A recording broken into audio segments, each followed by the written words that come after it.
The first thing the prisoners heard was laughter. Not human laughter. It was the serrated hiss of the varaxi, a sound like blades drawn across stone. To them, amusement meant dominance. It was ritual, the weak mocked, the strong obeyed. The humans had been stripped of their armor, bound in chains that clinked like broken bells. The varaxi had paraded them across the warship's hangar before the gathered legions. 10,000 soldiers of the swarm stood in serried ranks, insectoid limbs clashing against plated chests in a rhythm of mockery.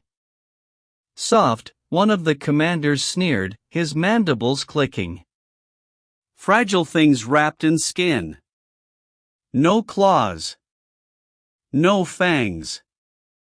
No plates. How could such vermin bleed us in battle? The swarm roared back, laughter echoing like falling glass. The humans did not answer. They knelt in silence, bruised and bloodied, dust from the battlefield still crusted on their faces. That silence, unyielding, heavy, unsettled some of the younger soldiers in the back. But the veterans saw only weakness. Silence meant fear. The commander pressed closer to one of the captives, a woman with split lips and dried blood down her neck. He jabbed a talon at her chest. Sing for us, pray. You animals wail when you suffer. Show us your song. The woman's gaze lifted, slow and deliberate. Her mouth opened. But she didn't scream. She didn't beg. She sang. It was not a battle hymn. Not a war cry. Her voice was raw, quiet, cracked by exhaustion yet steady. A lullaby. Ancient, fragile, the kind a mother hums over a child's crib. The melody slipped through the cavernous hangar, too soft at first to be heard above the clicking and laughter. Then the sound carried. The varaxi stilled. Thousands of armored bodies froze, antennae twitching. The song was not meant for them, but they heard it anyway, an alien melody woven with something they could not name. Another prisoner joined. A man with one eye swollen shut, whispering the same tune. His voice staggered, but it did not break. Then another. And another. Until the entire line of human captives was singing low, mournful, stubborn.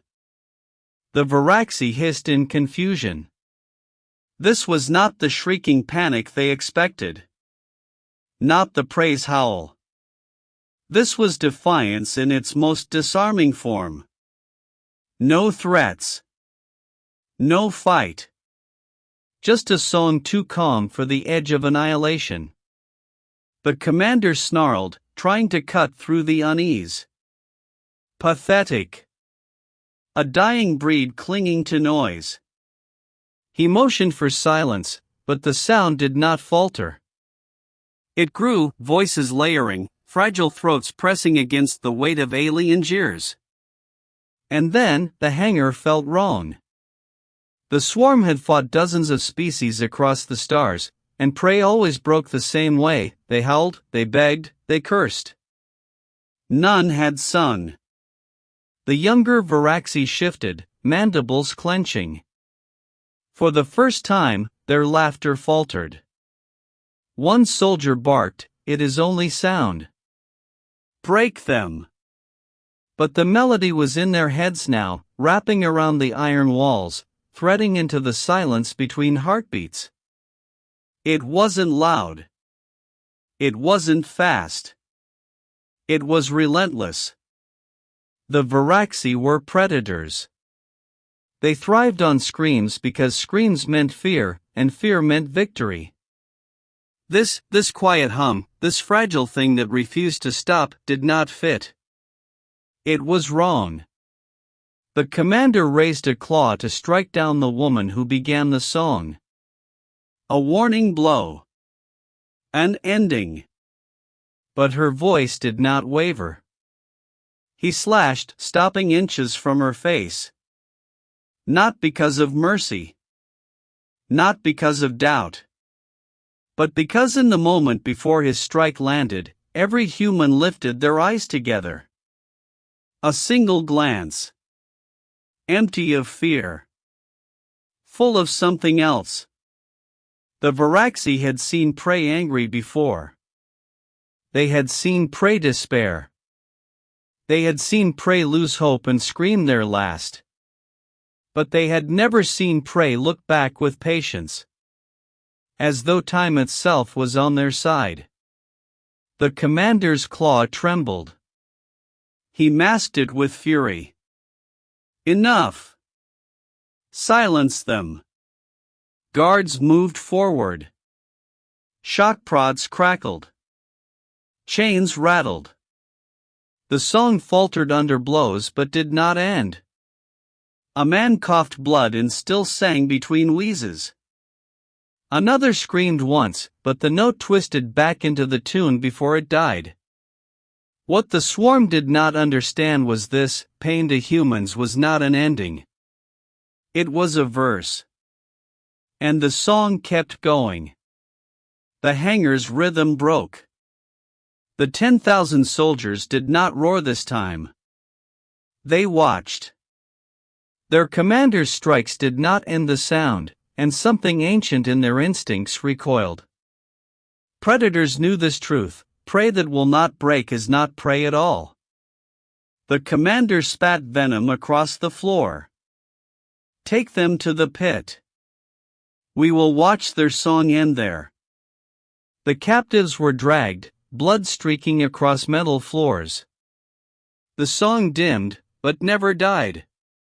Even muffled by chains, even half-swallowed by groans, the lullaby lingered.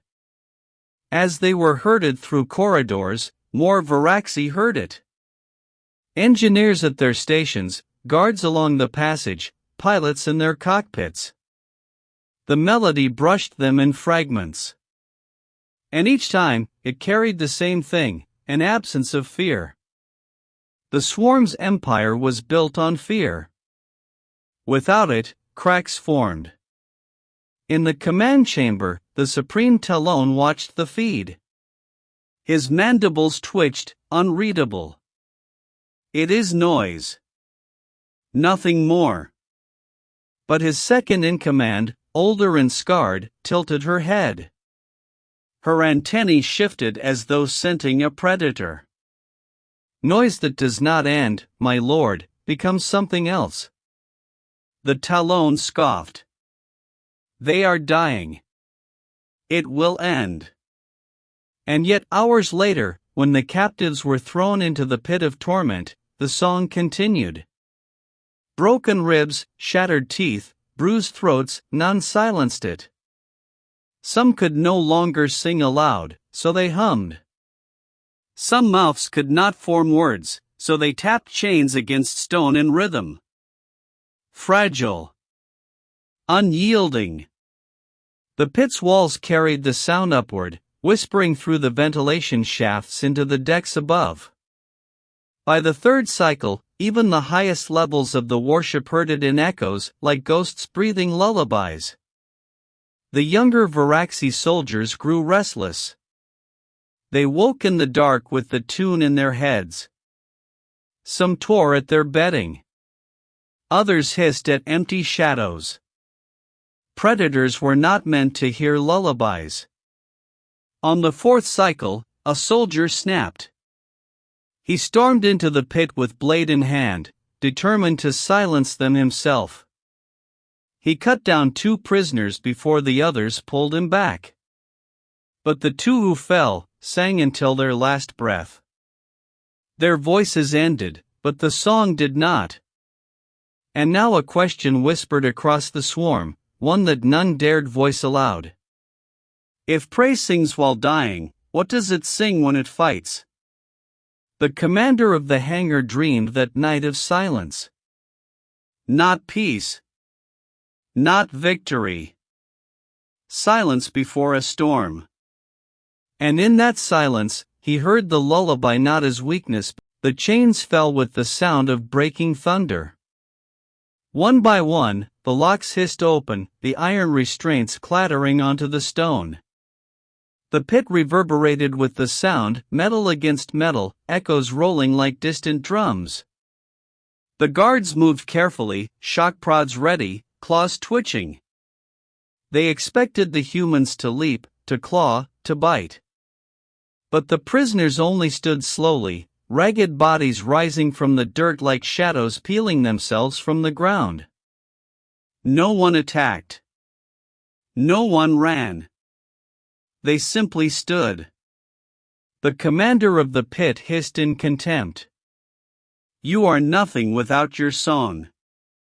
Now, sing again, pray. Sing when there is no chain to blame." The woman who had first lifted her voice raised her head. Blood had dried across her cheek like war paint, one eye swollen shut. She did not smile. She did not answer. She hummed, soft and steady, and the others joined her. The lullaby unfurled again, low and unyielding, filling the pit like smoke. The guards bristled. Their instincts recoiled, because this wasn't the sound of captives plotting an escape. It wasn't rage. It wasn't desperation. It was worse. It was calm. The Supreme Talon had ordered this test himself. If the praise noise truly unnerved his soldiers, then let them sing unbound. The Talon was certain they would falter.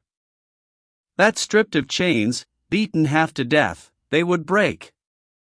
Instead, the opposite happened.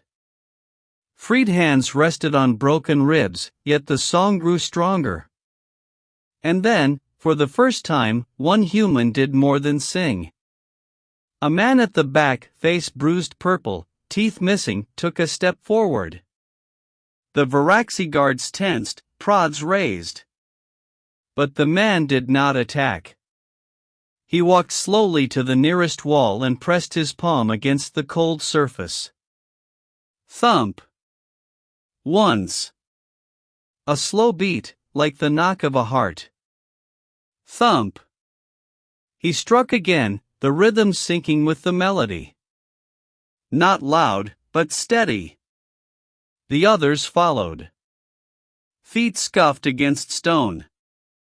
Chains tapped against walls. Soon the lullaby had a pulse, a heartbeat, spreading through the cavern. The guards shifted uneasily. Their antennae twitched, picking up the vibrations underfoot. It wasn't a song anymore. It was a march. The commander snapped his mandibles. Break them. Shock prods cracked, searing arcs stabbing into human flesh. Men and women staggered, spasms racking them, voices faltering, but the rhythm remained. Even when one dropped to his knees, he beat the ground with his fist, once, twice, again. Another fell, writhing, but hummed through clenched teeth. The lullaby had changed. It wasn't only for children anymore. It was for soldiers, for the dying, for anyone too tired to scream.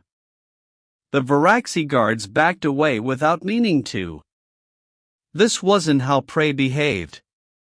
The commander felt his soldiers' fear like static in the air. He snarled, antennae snapping back in fury. Enough! The Talon will see their fire quenched. Move them to the arena. Let the swarm watch their end. The prisoners were herded upward, dragged into the colossal coliseum at the ship's heart. 10,000 Varaxi soldiers filled the stands, waiting, hissing, stamping their armored limbs in a thunder of mockery. The arena floor gleamed with oil and blood from past contests. The humans were shoved into the center. Broken. Bloodied. Unarmed. The Talon himself loomed high above, plated body gleaming in the glow of banners. His voice rang out like a blade. The prey thinks it can defy the swarm. Today, before the eyes of 10,000, it will learn despair. Release the beasts. The gates groaned open. From the shadows lumbered creatures bred for slaughter, massive, chitin-armored brutes, claws dripping venom, eyes burning with engineered hunger. The crowd roared. The predators lunged forward. The song began again. Not from all. Some were too weak now, their throats torn raw. But enough. The lullaby floated up into the arena air, carried on voices that would not stop. The Varaxi laughter stuttered. The predators faltered mid-charge, confused by the sound that was not fear, not panic. Then the humans moved.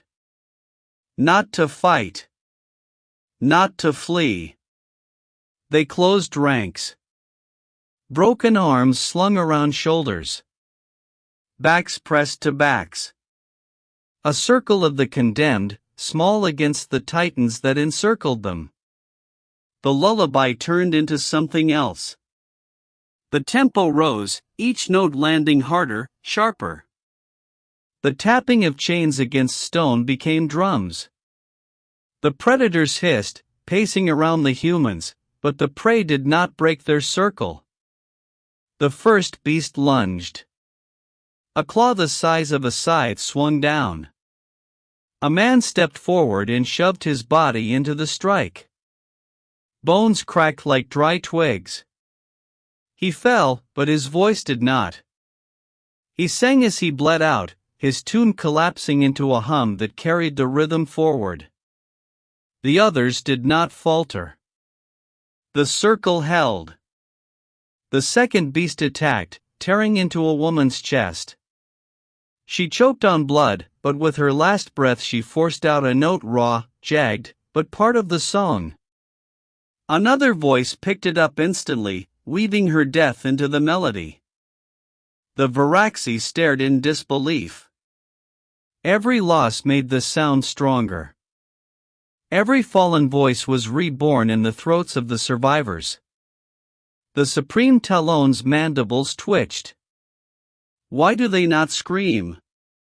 His second-in-command whispered without looking away, because they are not dying. They are teaching.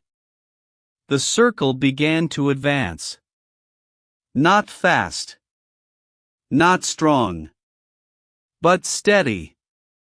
Humans with shattered ribs dragged their comrades forward.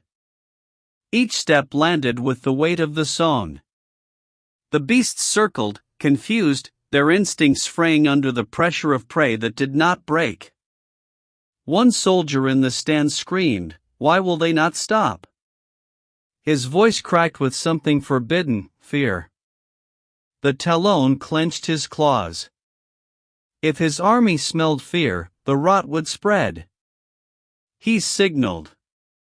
Send in more. The gates shuddered open again.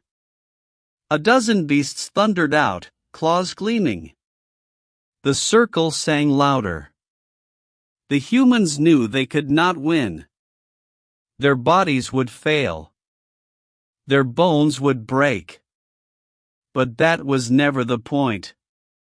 The point was to last. To endure. To carry the song one heartbeat longer than the enemy could stand. The first new beast struck, tearing a man in half. His scream split the air, yet even in that scream, the tune lingered. The others pulled the melody back into place, weaving his death into defiance. The Varaxi roared approval, trying to drown their unease. But beneath the thunder of the arena, they heard it, the rhythm that refused to die. One beast fell suddenly, thrashing. Its claws had buried deep into a human chest, but in its death throes it clawed itself apart, convulsing. The crowd gasped. They had never seen the war beasts falter. The humans pressed closer, their voices raw, broken, yet impossibly steady. The lights flickered once. Then again. The arena dimmed, shadows crawling across the towering walls. The swarm shifted uneasily in the stands, antennae quivering, mandibles clicking in nervous rhythm. Varaxi warships were machines of brutal precision. They did not flicker. They did not fail. But in the moment the lullaby surged into a sharper, darker warsong, the ship's heart skipped a beat. Systems stuttered. Power lines trembled. The sound had become more than a melody now. It was rhythm and pulse, a vibration crawling through the hull like a living thing. The Supreme Talon stood rigid at his dais, black eyes narrowing. Stabilize power. His engineers scrambled, claws flying over glowing consoles. They hissed to each other, confused. No fault. No overload.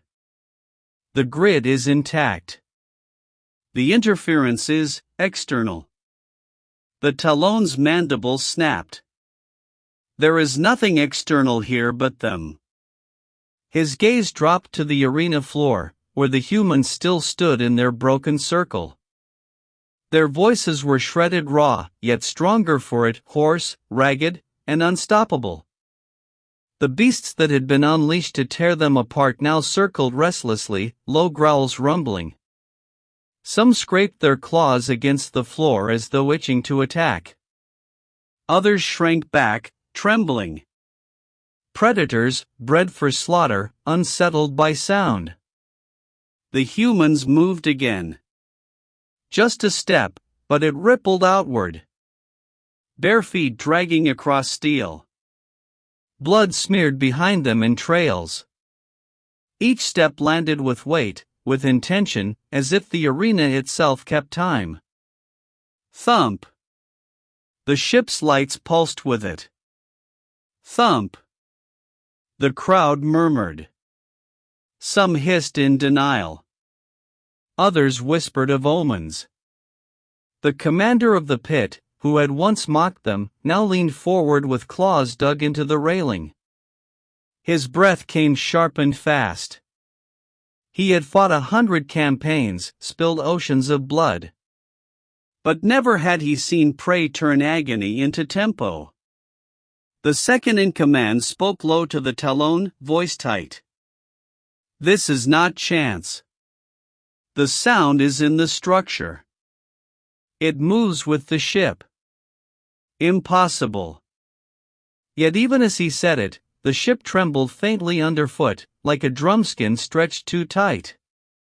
The Talon snarled, forcing steel into his voice. Release the reserves. Drown them in beasts. The gates thundered open again. 24 predators surged forth, armored and wild, their screeches tearing through the arena. The Varaxi roared approval, clinging to blood to wash away doubt. The circle of humans sang louder. Their voices cracked. Blood sprayed from one man's throat as he forced a note higher than flesh should allow. A woman with her arm hanging limp at her side began to scream the tune, each note a blade. The beasts struck. Claws cleaved into flesh. Bodies were thrown, bones snapped. Yet each death folded into the song. The fallen became rhythm, their silence filled by the survivors. The Varaxi had expected the humans to shatter under the weight of slaughter. Instead, each loss made the sound denser, heavier, more suffocating. The beasts faltered again. One skidded to a halt, shrieking at nothing, claws carving trenches into the steel floor. Another froze mid-charge, trembling violently before collapsing with foam pouring from its mandibles. The Talon's claws gouged the railing. Contain this. But no one moved. No soldier dared. The arena had gone still. 10,000 killers sat silent, watching prey become something else.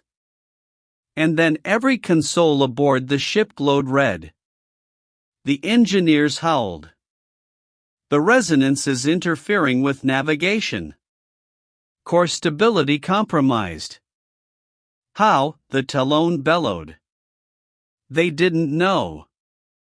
None of them understood. But the truth was this: the lullaby was not magic, not some weapon. It was persistence. Flesh refusing silence. Voices layered so stubbornly that the very walls carried them. What the Varaxi didn't realize was that the ship itself had become an instrument. Every corridor, every pipe, every bolt sang with them now. The humans bled, but the ship trembled. The second-in-command's voice dropped to a whisper. They are binding themselves to the vessel. If they will not die, then their song will not die either. The Talon hissed in fury. Kill them all. End this. The beasts obeyed, flinging themselves at the circle in a frenzy. Steel claws flashed, fangs tore, blood splattered the floor in crimson arcs. One by one, the humans were torn apart. A man's skull cracked open like fruit. A woman's chest caved beneath a strike. Another was ripped into halves.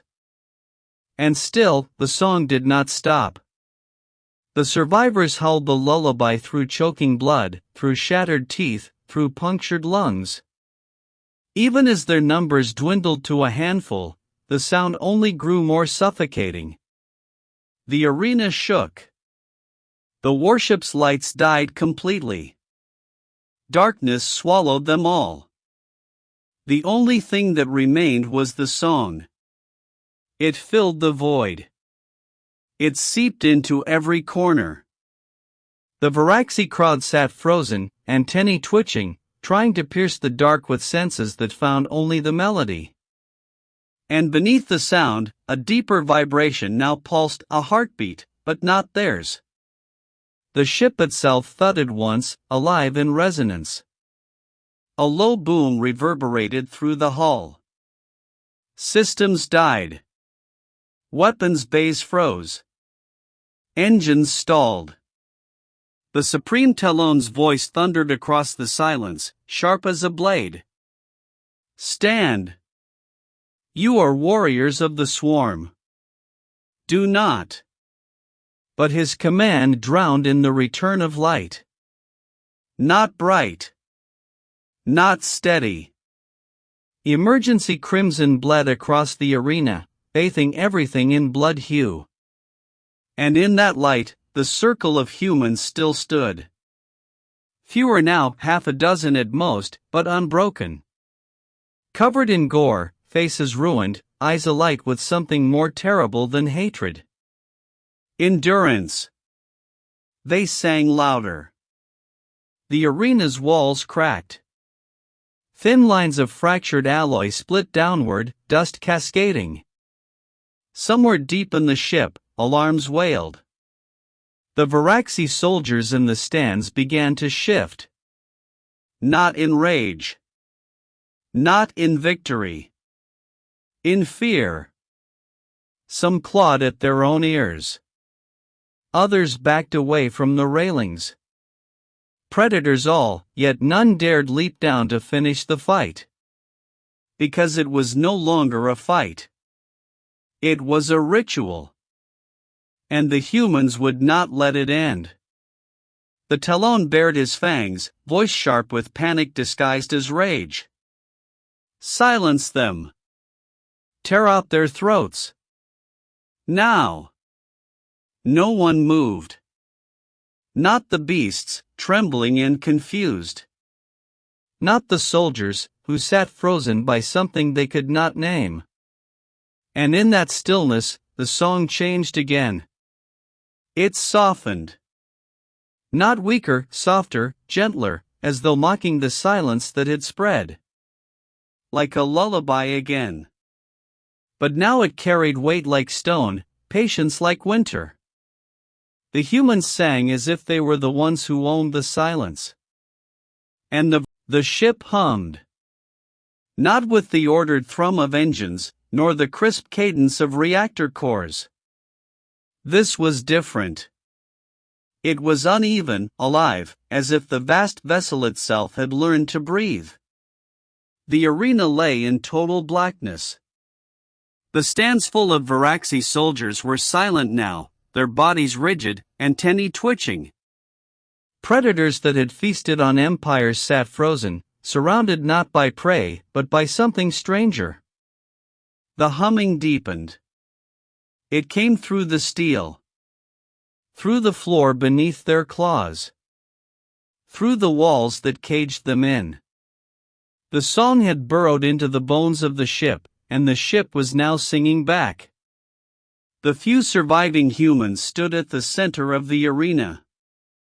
Broken bodies locked together in their battered circle, voices raw, bloody, shredded, but unyielding. Around them, the corpses of beasts twitched in spasms, foam still dripping from their mandibles. The air stank of iron and venom. The Talon's command chamber glowed with emergency crimson. Engineers scrambled in a frenzy. Reactor output unstable. Guidance failing. The core, it resonates with them. The Supreme Talon's mandibles ground together, the first hint of doubt flickering in his black eyes. Shut it down. Isolate the core. We cannot. The resonance is not carried by systems, it is in the hull itself. Every bulkhead sings with them. The Talon's gaze cut to the arena. He watched the humans, fragile as insects, and felt his authority falter. His army waited for his command, yet none dared move. Their instincts rebelled. They smelled something in the air, something ancient, the warning scent of prey that would not die. He snarled to his second in command. Deploy atmospheric purge. Vent the arena. Strip the flesh from their bones. The order spread. Panels flickered. Valves screeched open. The arena groaned as atmosphere was torn away, air ripping toward the void. The crimson haze thinned. The song faltered, voices strangled in vacuum. For one moment, the Talon believed it would end. But then, a sound rose that was not a voice. A vibration, low and guttural, born from the walls themselves. The ship hummed with their melody. The resonance of their broken voices clung to every girder and beam, and when the air was stolen, the steel itself carried the song. The Varaxi soldiers staggered, claws clamped against their skulls. No air, yet the sound grew louder. It was not in their ears now. It was in their bones. The beasts writhed, convulsing, snapping their own necks against the floor. And in the center, the humans still stood, mouths open in silent scream, lungs collapsing, blood bubbling, but the song lived without them. The ship had learned their defiance.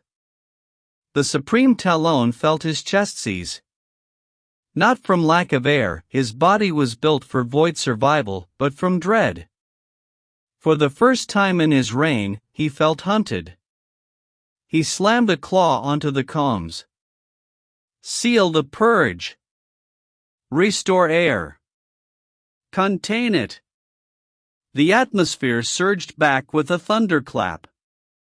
The Varaxi in the stands gasped, coughing. Beasts twitched in heaps. And in the center, 3 humans still stood. Barely. Their eyes were glazed, their bodies on the edge of collapse.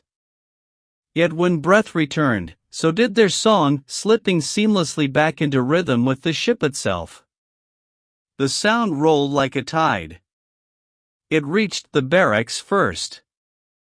Soldiers resting in lower decks woke screaming, the lullaby rattling in their skulls. Some clawed open their own chests trying to rip it free. Others smashed their heads against bulkheads until silence took them. It reached the flight bays. Pilots strapped into their fighters twitched and convulsed, hands frozen over controls. Their ships sat dead, unable to launch. It reached the officers' quarters. Proud commanders of the swarm curled into fetal shapes on steel floors, their armor rattling as they shivered. Everywhere it went, silence followed. In the arena, the survivors swayed. A man's knees buckled, but two others caught him, lifting him back into the circle. Blood ran from their ears, down their throats. Their voices were more cough than song now. But they sang. The Varaxi in the stands broke first. One leapt over the railing, crashing to the arena floor in a frenzy. He charged the circle, blade raised high only to stop mid-strike, trembling. The song crawled through his limbs like fire. He shrieked and turned his weapon on himself, tearing his own throat open. The others saw. And they froze. The Supreme Talon's fury cracked into panic. Evacuate the ship. All forces to shuttles. Now. But the order came too late. The docking bays remained sealed. The resonance had locked them shut. Lights dimmed across every corridor. The ship groaned, alive with the human song. They were not in control anymore. The humans had given their voices to the vessel. And the vessel refused to let its prey go. The Talon's second-in-command spoke low, her voice trembling. "My lord, the ship will not release us." He rounded on her, mandibles wide in fury. "It is steel. It is machine. It obeys us." But even as he spoke, the floor beneath them shuddered like a drum struck by some unseen hand. The ship hummed louder, drowning his words. In the arena, the three surviving humans raised their voices one last time. Their throats tore. Their blood spattered the floor. And then they collapsed together, hands still clasped, their bodies broken. The song did not end. The ship sang for them. A deep, resonant hum shook every bulkhead. Consoles sparked and died. Engines roared awake unbidden. Navigation systems scrambled. The entire vessel trembled with direction. The swarm panicked. 10,000 soldiers shrieked and clawed at one another, desperate to escape. But there was nowhere to run. The Supreme Talon watched in disbelief as the arena floor cracked wide open. A shaft yawned beneath the fallen humans, swallowing their bodies into the reactor depths. The glow of the core bled upward, pulsing with the rhythm of the song. The second-in-command whispered the words none dared speak. "They have given themselves to it." The Talon staggered back. "No, this cannot be. They are prey." But even he could no longer deny it. The humans had not died. They had transformed. Their will, their defiance, their refusal to break it had bled into the steel, into the core, into the ship itself. And now, the ship was theirs. The Talon roared above the chaos, voice cracking, desperate. "We are not prey. We are the swarm. We devour." But no one listened. The warship answered instead. The engines howled. The hull trembled. The massive vessel turned, unbidden, toward the swarm's own fleet waiting in orbit. On every console, on every display, a single image flickered, the faces of the three humans, mouths open in eternal song. The supreme Talon gripped the railing, mandibles chattering, as dread finally devoured his arrogance. The swarm's fleet hung in the void like a wall of teeth. Dozens of warships, armored and bristling with cannons, arrayed in perfect formation around their flagship. They had come to witness victory, to watch the humans broken and paraded. Instead, they saw the impossible. The flagship's engines howled alive, brighter and hotter than they had ever burned. Its cannons rotated without command, targeting not prey, not worlds, but their own. In the arena, panic turned feral. 10,000 Varaxi soldiers shrieked as the deck lurched beneath them. Some clung to railings, others tumbled into the pit. Beasts roared in confusion, tearing at anything that moved. The air stank of venom, blood, and fear. The supreme Talon staggered in his chamber, his claws sunk into the railing. His voice cracked as he roared, "Override weapons! Restore command!" His engineers shrieked in reply. "Control is unresponsive. The systems no longer answer."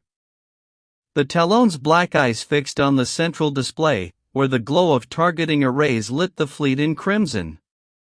His mandibles rattled in disbelief. It cannot fire on its own. It cannot. The ship did.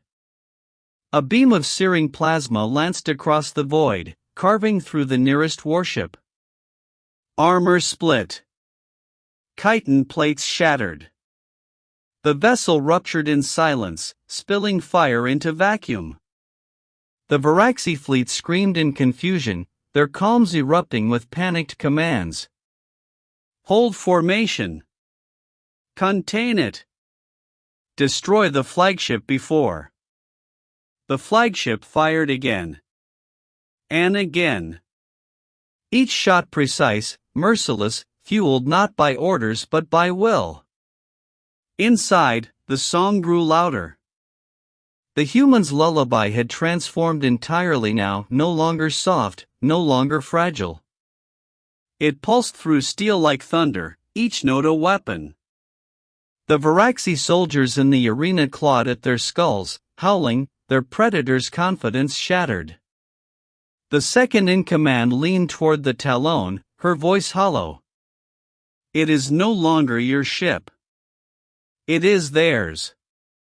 The Talon's mandibles quivered. "They are dead." "Then it is their dead who command." Another warship exploded outside, scattering debris like bone. The flagship rolled in its orbit, engines screaming in defiance, and hurled itself into the heart of the formation. The fleet responded, finally. Dozens of ships opened fire, plasma bolts and missile barrages slamming into their flagship's shields. The void lit up in storms of fire. Inside, the resonance deepened. The humans had sung through pain, through broken bodies, through silence. Now the ship itself bore that same endurance.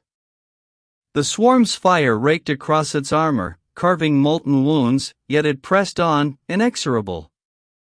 The supreme Talon staggered as the deck trembled. His chamber shook with impacts. Sparks rained down from consoles. He bared his fangs at his second in command. "Summon the fleet. Encircle it. Crush it." But his own soldiers no longer looked at him. Their antennae twitched, their bodies rigid, listening to the hum that filled every bulkhead. Some hissed in denial. Others crouched low, trembling. The Talon's rage boiled into desperation. "Obey me. We are the swarm. We do not fear." A voice cut through the din. "Not Varaxi. Not mechanical. Human. It whispered through the calms, hoarse, broken, layered with static. Just a handful of words, but they froze the chamber. Still here. The second-in-command recoiled, mandibles spreading wide. They speak? The Talon shook his head violently. Trickery. Echoes. They are dead. But the voice came again, stronger this time. Dozens of voices, overlapping, as if the dead themselves were speaking in chorus. You broke our bodies. But not our song. Every console flickered with the same phrase, repeated in burning crimson script. The engineers shrieked, some tearing their claws into their own chests to silence the words in their heads. The Talon soldiers whispered to each other in panic. Prey should not speak after death. Outside, the fleet tried to retreat.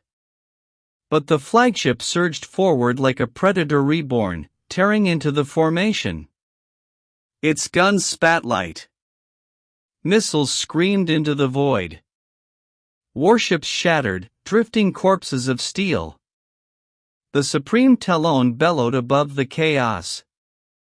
If we fall here, the swarm falls. Stand. Stand and fight. But the truth was in the air, no one moved. His warriors, bred to kill, to conquer, to feed, now cowered in silence, their instincts collapsing beneath the weight of something alien. Because the Varaxi had always known how to fight screams. They had never known how to fight silence. And this song was silence's edge sharpened into a blade. In the arena, the survivors were gone now, their bodies swallowed into the reactor depths. But the circle they had formed was etched in blood upon the floor. The soldiers who looked upon it felt their chests constrict. That circle felt eternal. Unbroken. The ship groaned, shifting its colossal mass. In the void, it rammed another warship, tearing it in half. Fire spilled across the stars. The Talon's second-in-command whispered what the soldiers were already thinking. It does not fight like prey. It fights like us. No, the Talon hissed, his voice raw, his fury stripped away. It fights like something worse. The ship's song thundered through them all. Louder now, relentless, filling every corridor and chamber. The Varaxi soldiers clawed at their skulls, keening in fear. Some leapt from the stands into the arena pit, preferring broken bones to the sound that hunted them. The Talon bared his fangs, desperate to claw back control. We will not fall to vermin. This is illusion. Madness. But the ship answered him directly. Every console went dark. Every display turned black. And then, in white text, appeared a single human phrase. Pain is not weakness. The words seared into their eyes, into their thoughts. And the swarm knew, for the first time in their history, what prey truly meant by endurance. Outside, the flagship tore another warship apart, its wreckage tumbling in flames. The swarm fleet broke. Some ships turned and fled, engines screaming into the void. Others froze, their crews paralyzed by fear. The proud wall of teeth dissolved into scattered fragments. The Supreme Talon staggered, his claws trembling. He had built an empire on fear. Now fear ruled him. The song pressed harder, suffocating, endless. He could not silence it. He could not outlast it. And deep inside, he understood, if humans could sing while dying, then there was no end to them. The flagship turned again, its cannons glowing brighter than stars. And the Talon realized, with horror, where it aimed. Not at the fleeing fleet. At his chamber. At him. The last thing he heard before the guns roared was the lullaby, soft again, almost tender. The song of war. The swarm had never known retreat. For millennia, their conquests rolled like tides, world to world, prey to prey, leaving only husks behind. Their fleets advanced without hesitation, their enemies crushed beneath hunger and fire. But now the swarm fled. Scattered warships, once bound in iron discipline, broke formation and scattered into the void like insects under flame. Their drives burned white with panic, every vessel desperate to put distance between itself and the cursed flagship. Behind them, the flagship drifted through the wreckage of its kills. Its armor was blackened and scarred, hull cracked open to the stars in places. Yet it moved still, alive with a pulse that was not mechanical. The human song reverberated in its bones. It did not pursue immediately. It lingered. It basked in the silence left behind. The swarm was used to filling silence with victory roars. Now silence was only terror, heavy and absolute. When it finally turned, its engines ignited like the hearts of suns. It chose a course not toward the fleeing stragglers, but deeper toward the swarm's empire itself. The song of war had found its prey. Across the network of swarm communications, chaos erupted. Orders clashed, commanders shouted, fleets stumbled into one another in their haste. No one could agree if the flagship was machine or spirit, weapon or curse. Some demanded it be destroyed at all costs. Others whispered treason, insisting it could not be fought, that it must be fled. The first colony to fall was Crosshull Hive. It was a fortress world, wrapped in rings of steel, bristling with orbital guns that could flay fleets to ash. Its surface crawled with billions of Varaxi. They laughed when reports came in. Prey ship. Malfunctioning. An echo of weak flesh. Then they heard it. Before the flagship appeared, before its cannons opened fire, the hive world felt the resonance in its soil. A hum through the iron. A vibration in the roots of its towers. The song bled into every chamber, every den, every nest. Children shrieked and clawed at their ears. Soldiers stiffened, their spines arched in animal dread. The air was thick with the lullaby that was no longer gentle, it was promise. Promise of pain unending. When the flagship descended, its silhouette burning against the atmosphere, the orbital guns fired without pause. Shells, beams, torrents of plasma, an unceasing wall of death. The flagship burned. Hull split. Armor peeled. But it did not fall. It kept coming, each wound glowing, each scar singing louder. And then it answered. Its cannons cut through the orbital rings. Stations ruptured, raining fire down on the planet. The swarm screamed into calms, orders frantic, voices breaking. But beneath it all was the lullaby, steady, merciless, eternal. The flagship did not glass Crosshull. It did something worse. It carved words into the surface of the world. Beams slashed across continents, gouging trenches 100 miles wide. From orbit, the message was clear, burned into soil and stone. We endure. Every swarm I saw it. Every soldier read it. The hive world wailed as its atmosphere burned, not just from fire but from the truth branded into its bones. When the flagship departed, leaving Crosshull crippled but not dead, silence spread again. A silence heavy with realization. The swarm had always devoured prey by breaking their spirit first. Now prey had turned spirit into a weapon. The second colony fell the same way. Not annihilated. Marked. Scarred. Left alive to whisper fear into the rest. The Supreme Talon, aboard his remaining fleet, raged in futility. His voice carried across the command network, cracking with fury. Cowards! It is only a vessel. Metal and fire. Do not bow to phantoms, destroy it. But his orders no longer carried weight. His commanders obeyed with words, not actions. They had seen their fleets torn apart, their worlds branded. They had seen prey that would not die. In his chamber, the Talon paced like a caged beast.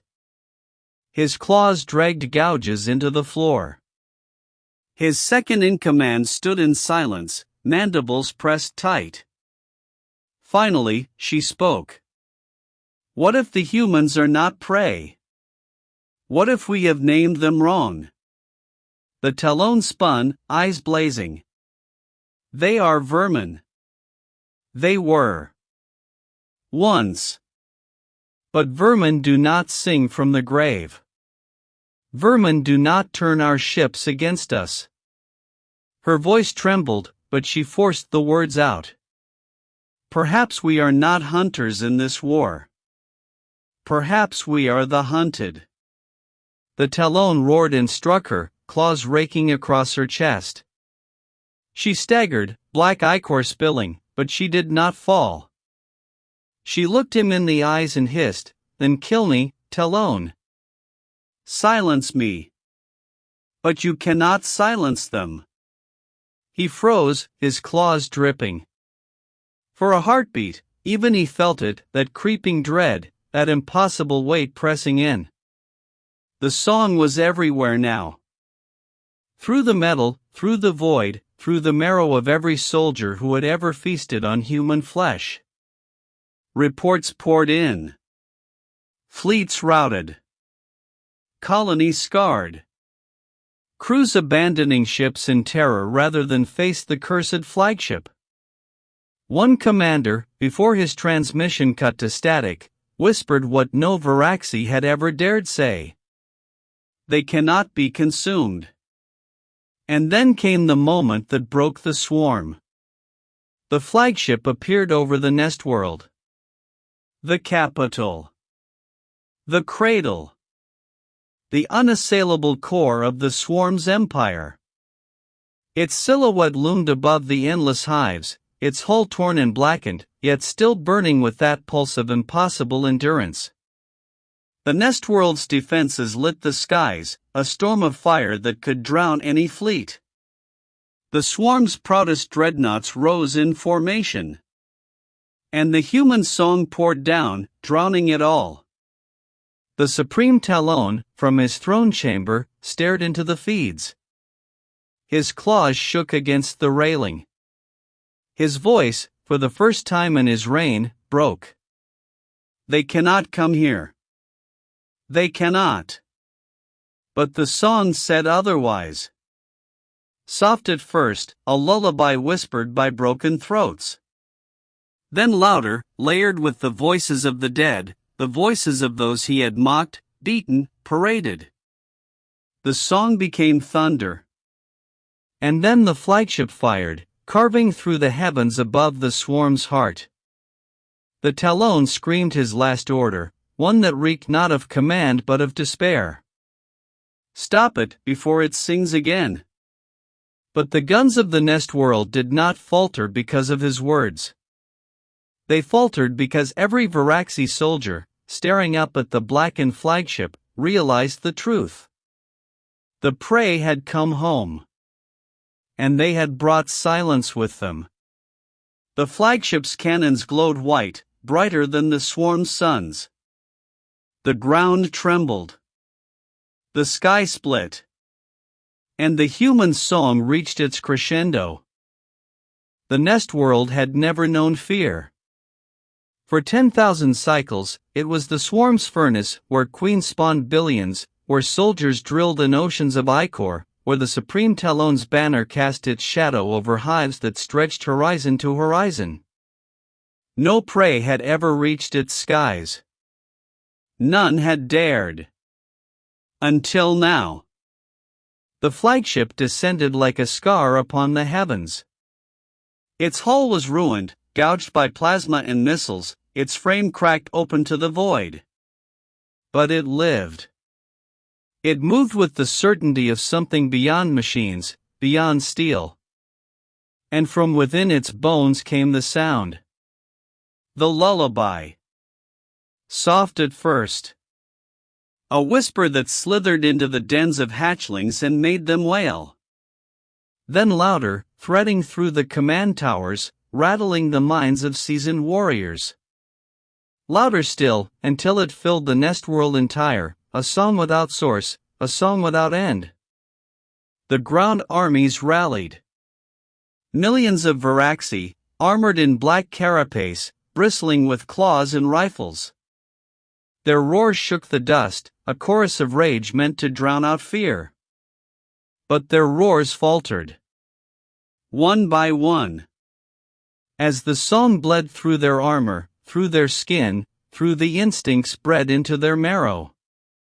The supreme Talon stood at the highest spire, his eyes fixed on the burning silhouette. His command chamber shook with the fury of defensive fire, orbital batteries shrieking, dreadnoughts hurling everything they had. The sky was a storm of light.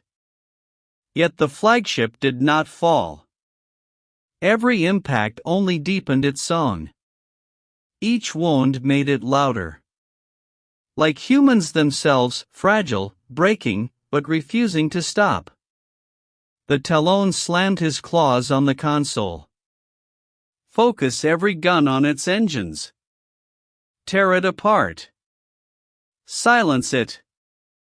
The network answered with static, garbled screams, cut-off reports. Ships colliding in panic.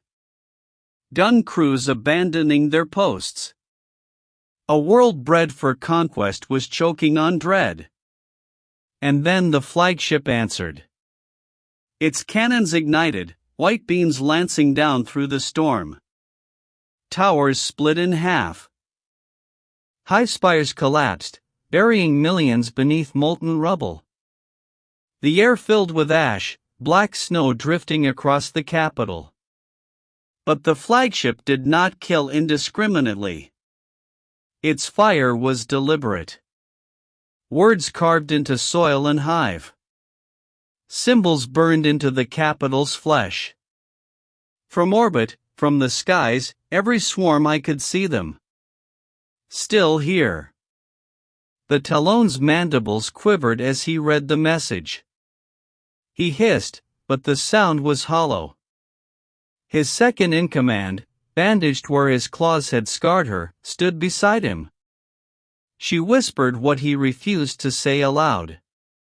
It knows us. It speaks to us. It hunts us. The Talon turned, venom in his glare. It is only prey. It is dead prey. But her words cut him deeper than any human blade could. Then why do you tremble? He did not answer. Outside, the Nestworld's dreadnoughts surged in desperation, their formation collapsing into chaos as they tried to encircle the flagship. Fire poured into the void. The sky burned brighter than suns. The flagship vanished into the storm. For a heartbeat, silence. Then it reappeared inside the formation, impossibly close, cannons already firing. Dreadnoughts ruptured, their innards spilling into orbit. The swarm's proud fleet broke, scattering like insects under boot.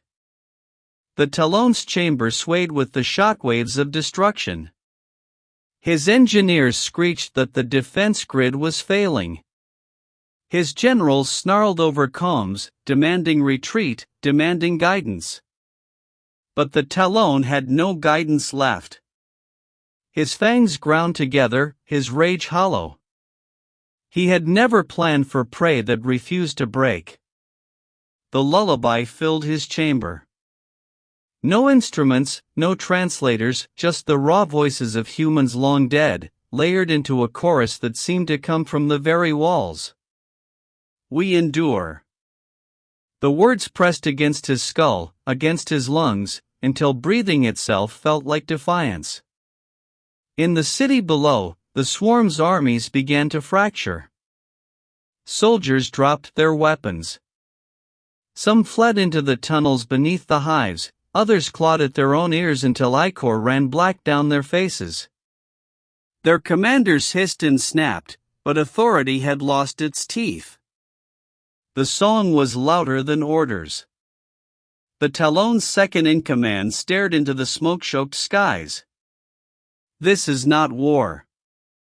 This is judgment. The Talon lunged, his claws at her throat, but his strike was clumsy, his body trembling. He had always fought prey by certainty, by instinct. Now doubt crawled through every nerve. He froze with his claws an inch from her neck, panting. She did not flinch. Kill me if you must. But when I close my eyes, I will hear their song. And when you close yours, you will hear it too.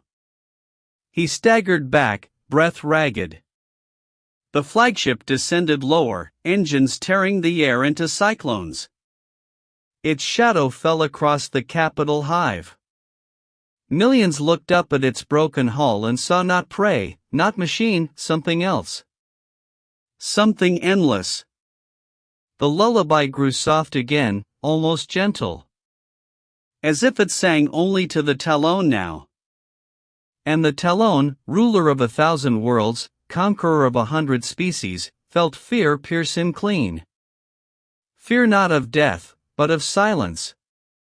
Because he knew even if the flagship burned, even if the swarm clawed it apart, the song would remain. It had already burrowed too deep. He whispered, almost to himself, "How do you kill what refuses to die?" No one answered. The sky cracked with the flagship's fire. Hive towers folded in on themselves, waves of flame devouring the capital. The swarm's heart choked on smoke and ash. But still it lived. Still billions swarmed below, screaming, scattering, praying for command. The Talon's empire was not gone, not yet. And then the flagship turned. Its cannons reoriented. Not at the fleets. Not at the hives. At the spire itself. At him. The chamber walls shook with targeting locks. The consoles flared red.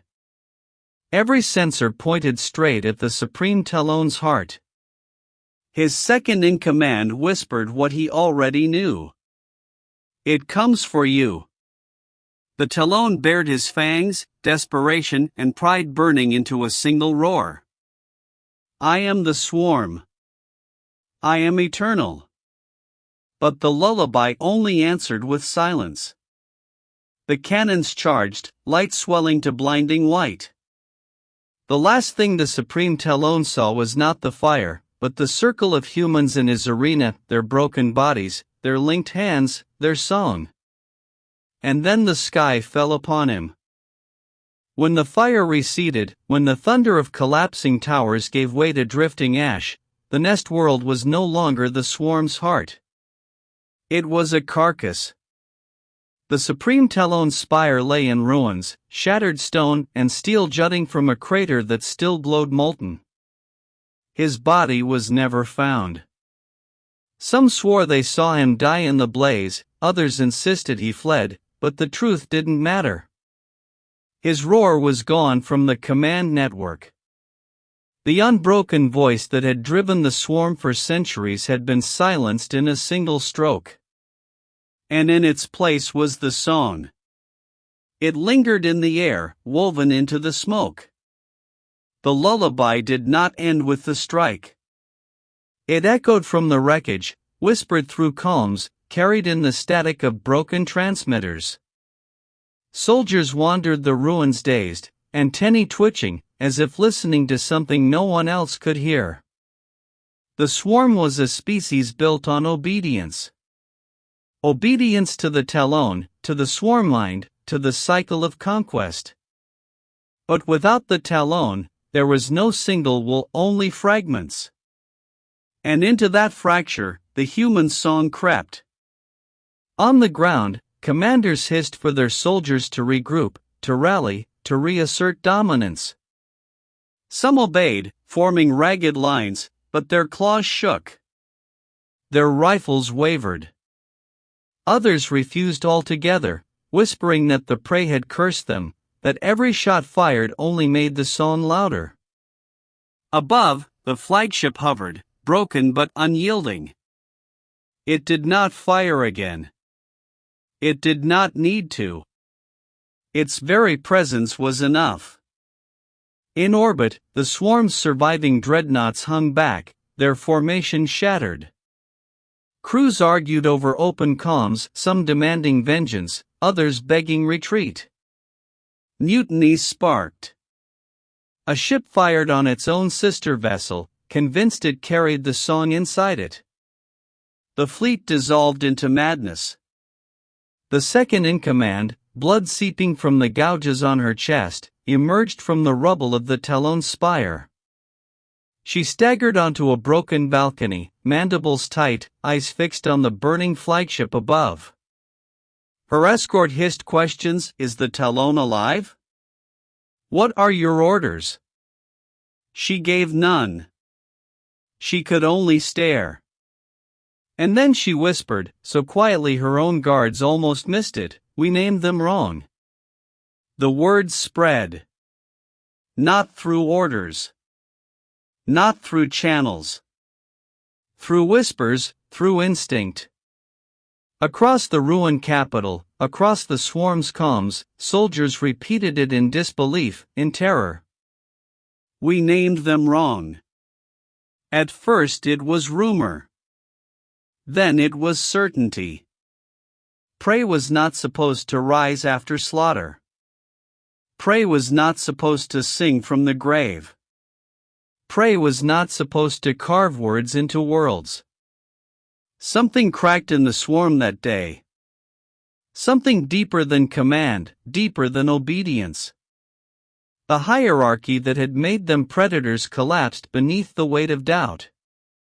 Reports trickled in from the edges of the empire. Colonies rioted. Garrison fleets refused orders. Hatchlings wailed endlessly, as if born already hearing the song. Whole hives refused to eat, their instincts recoiling from flesh that now tasted like ash. One by one, commanders sent the same desperate message: "We cannot silence them." The flagship left the nest world at last. Its engines burned dim, its hull bleeding sparks, but it moved still, slow, deliberate, like a predator that knew its prey could never escape. It did not finish the swarm's heart. It did not need to. The damage was already done. Wherever it traveled, silence followed. Planets went dark, not destroyed but paralyzed, their populations collapsing under the weight of dread. Fleets abandoned their patrols. Communication lines filled not with orders but with whispers of the song. The swarm had fed for millennia by teaching prey that pain meant defeat, that resistance was pointless. Now they faced a species that turned pain into fuel, that made defiance its weapon. And the lesson spread like infection. A scout ship, dispatched to shadow the flagship, sent back its final transmission before vanishing. The audio was corrupted, but a single phrase repeated, spoken not in Varaxi tongue but in the rasp of a human voice. "Still here." The transmission played across the swarm's networks before anyone could contain it. Soldiers froze as the words hissed into their barracks, into their dens, into their very nests. Some collapsed into convulsions. Others simply dropped their rifles and walked away, silent. The second in command, now leader in name if not in spirit, convened what was left of the swarm's high council. They met in the half-ruined chambers of the capital, their banners torn, their eyes hollow. One elder hissed, "We must rebuild. Name a new Talon. Strength must be shown, or the empire dies." Another spat back, "Strength is nothing. Have you not heard it? The praise song is in my skull. I hear it when I close my eyes." The chamber devolved into shrieks, mandibles snapping, claws striking stone. No unity. No command. Only fear. Finally, the second in command spoke. Her voice was quiet, but it silenced the chamber. "We cannot rebuild what was broken. Not while it sings. The humans are not prey. They are something else."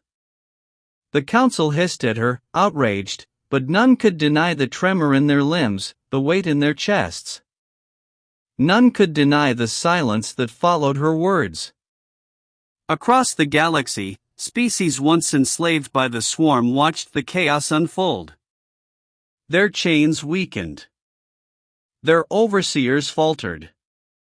Rumors of the humans spread through the dark, rumors of fragile bodies that refused to die, of songs that toppled empires. For the first time in generations, prey lifted their heads. The swarm had taught them despair. The humans had given them something else. Hope. The flagship drifted now on the edges of the swarm's space, scarred and cracked, its engines dim. Some whispered it was dying. Others swore it was only resting, waiting, listening. Wherever it passed, silence spread, as though the galaxy itself was holding its breath. In the ruined capital, the second in command stood alone among the ashes of the spire. She watched the skies, mandibles clenched, as the flagship vanished into the void. She whispered, to herself, to the swarm, to whatever gods might listen, "If they endure, then we must learn what it means to endure." But the song answered only with silence. And the silence was worse than fire. The swarm's empire had not been conquered. Not yet. Its fleets still numbered in the thousands. Its worlds still span half the stars. But in their marrow, in their instincts, in the place no weapon could reach, something had broken. And it would never heal. The swarm had never known the taste of fear. Hunger, yes. Rage, always. But fear was something they inflicted, not endured. Now it spread through them like a sickness. On worlds once ruled with talons and fire, soldiers locked themselves in their barracks, unable to sleep. Hatchlings wailed until their voices broke, mothers clawing at their own carapaces in despair. Entire hives stopped eating, convinced the food was poisoned by human ghosts. The song was no longer just sound.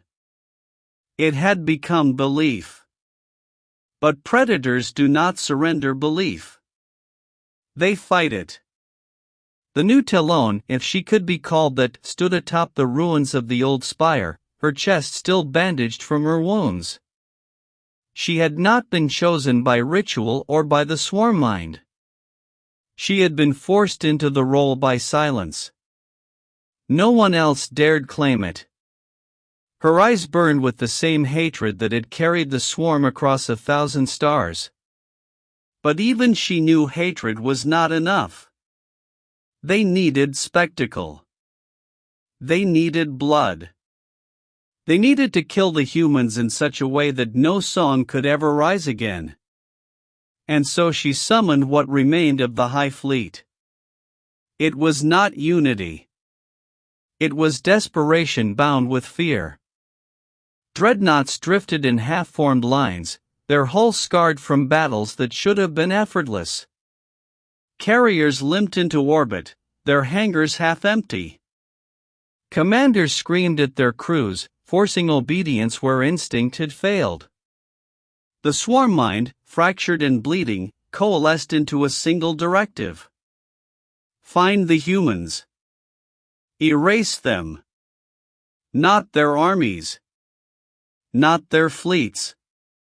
The humans themselves. Word spread fast. Hunting packs were dispatched to the broken edges of the war. Prison camps were purged, their human captives dragged screaming into the void, their bodies cast into the stars as warnings. Worlds that had once been slave pens erupted into chaos as the swarm slaughtered every human they could find, desperate to prove they still held dominion.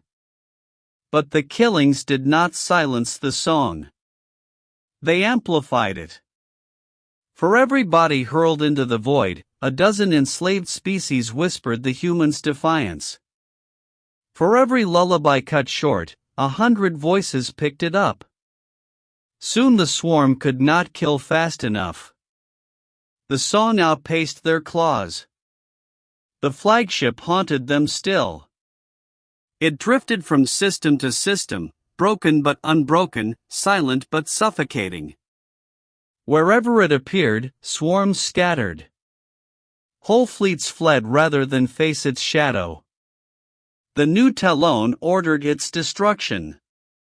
She demanded every gun, every missile, every warship converge. The hunters obeyed.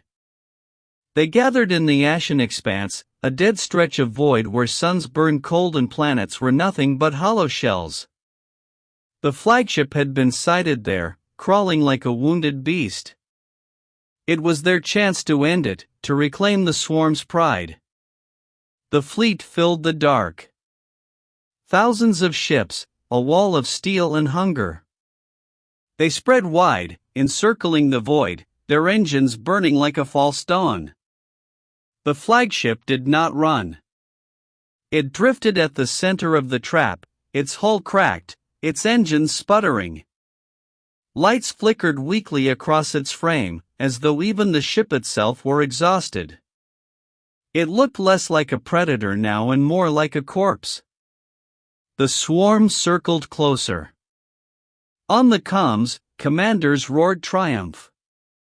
This ends tonight. Tear it open. Silence the praise song. The new Talon watched from her command chamber, her claws flexing, her mandibles trembling.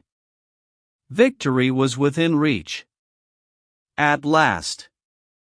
The first wave advanced, swarms of strike craft screaming through the void, missiles streaking ahead of them like fireflies. Explosions hammered against the flagship's hull. Armor peeled away.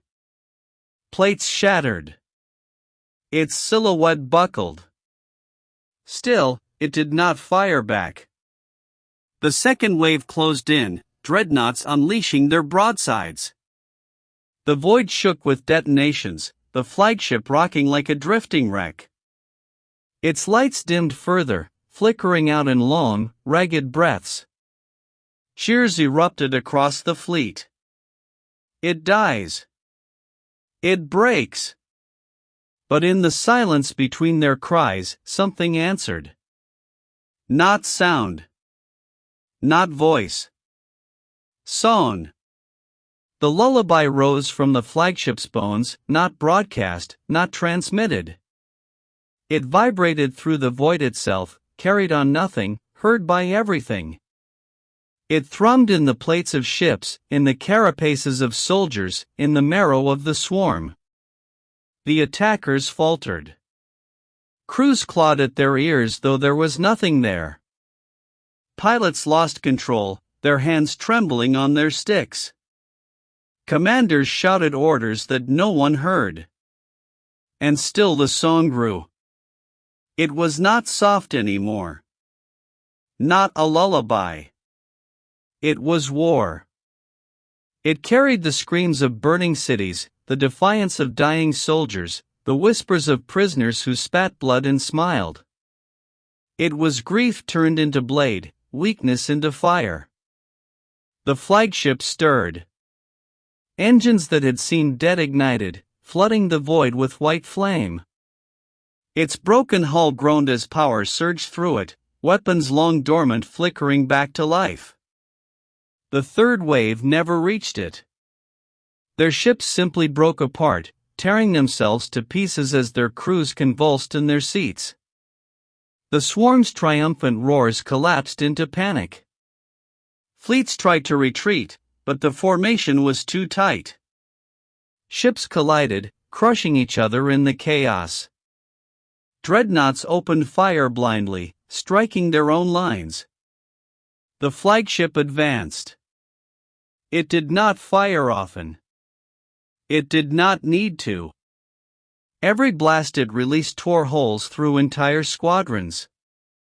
Every movement of its engines drove terror deeper into the swarm's hearts. But more than its guns, it was the song that killed them. Predators became prey. Order became slaughter. The new Talon screamed commands, her mandibles frothing, her claws slashing at her console. But even she felt her limbs tremble, her vision blur, her breath falter. She slammed her head against the control screen, desperate to silence the song in her skull.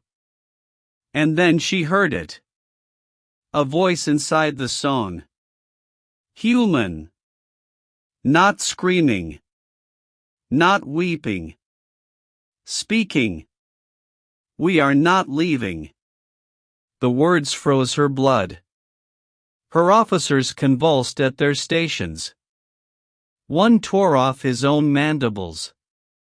Another plunged his claws into his chest. Around her, her bridge fell silent one body at a time. On the viewscreen, the flagship burned brighter and brighter, the lullaby rising into a roar. The swarm's great trap had become its own grave. Dreadnoughts shattered. Carriers imploded. Strike craft spun out into the void, pilots dead before their ships even struck the hull. The fleet dissolved. And through it all, the human song did not falter. The new Talon fell to her knees. Her claws trembled as she pressed them against the floor, forcing herself to breathe, forcing herself to see. But all she saw was the flagship. Still advancing. Still singing. It was not prey. It was death, wearing human voices. And it was coming for her. The ashen expanse burned. Not with fire, not with the glow of suns, but with wreckage. Tens of thousands of ships hung broken in the void, their frames shattered, their crews drifting lifeless. Once, this had been the core of the swarm's strength. Now it was a graveyard so vast the stars themselves were hidden. And still, at the center, the flagship drifted. It did not pursue the survivors. It did not need to. It simply lingered, engines burning steady, hull scarred and luminous with the glow of a furnace that could not be quenched. It sang, and in its song was finality. The new Talon lived still, crouched on the floor of her ruined bridge. Her mandibles were cracked, her limbs trembling, her officers dead around her. She stared at the viewscreen, unable to look away. The flagship loomed there, patient as a blade at a throat. She could not stop shaking. Her calms were silent. Not jammed. Not broken. Silent because there was no one left to speak. The fleet, the swarm itself, had dissolved. Ships fled blindly into the dark, but few escaped. Even those that managed to jump carried the song inside them, their crews broken, their instincts corrupted. They would never again obey. Never again unite. Predators who had once darkened galaxies now scattered like insects before flame. The Talon forced herself to rise. Her claws slipped in the blood pooling on the deck, but she staggered to her feet. She opened her mandibles and tried to speak, to roar, to summon what little of the swarm remained. Nothing came. Her voice was gone. And in its absence, the song filled her skull. She pressed her claws to her head, digging deep until blood ran down her face. She tried to rip it out, to tear the sound away. But it was not in her ears. It was deeper.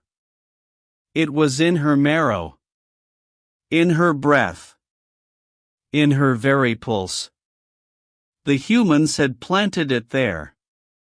She collapsed again, her chest heaving. For the first time in her life, the talon of the swarm wept. The flagship stirred. Slowly, as though dragging the weight of galaxies, it turned. Its prow shifted away from the battlefield, engines flaring brighter. It was leaving. Not chasing. Not hunting. Leaving. The talon's vision blurred with rage and terror. She slammed her claws against the console, her voice breaking into a ragged shriek. Cowards! Finish us! Finish us! But the flagship did not answer. It moved on, silent, song still reverberating in the void, leaving the swarm to drown in its own ruin. The talon's shriek echoed uselessly in the hollow of her dead ship. For the first time in the swarm's history, their enemy had not needed to annihilate them. They had been left to collapse, to rot from the inside, undone not by claws or fire, but by something far worse. By endurance. By a song. In the cycles that followed, the swarm shattered. Worlds once bound by the talon's command rose in revolt. Enslaved species tore down their chains, whispering human words as if they were prayers. Fleets disobeyed, turning their guns inward, fracturing what had been unbreakable. The swarm tried to fight. They slaughtered by the millions, tried to burn out every ember of defiance, but it only spread. With every act of cruelty, the human song grew louder, carried in memory, in myth, in rebellion. The new Talon clung to power in name only, her orders ignored, her voice drowned. She ruled nothing but ashes. Her empire became a carcass, feeding scavengers who had once fled in terror. And always, behind it all, was the shadow of the flagship.